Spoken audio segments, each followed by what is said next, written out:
Residents of Waterloo and Cedar Falls face a clear but hard choice in the local option sales tax vote January 22nd. They can choose to impose a 1-cent local sales tax for the next 5 years with all of the revenue used to improve streets. Or they can let the deterioration of existing streets continue at an accelerating rate.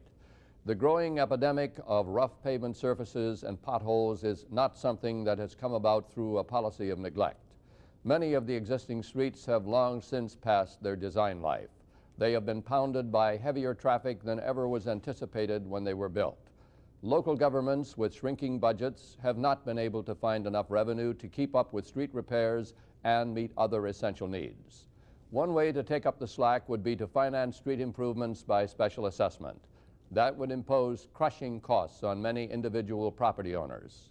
Everyone uses the streets. A fairer way of dealing with this problem is to spread the cost to everyone through an option such as the sales tax. This is another of those issues that comes down to the question of what kind of a community do we want to live in. If we want to maintain a viable system of streets, we have to keep them up. In our judgment, that must be done, and the local sales tax is the best way to pay for it.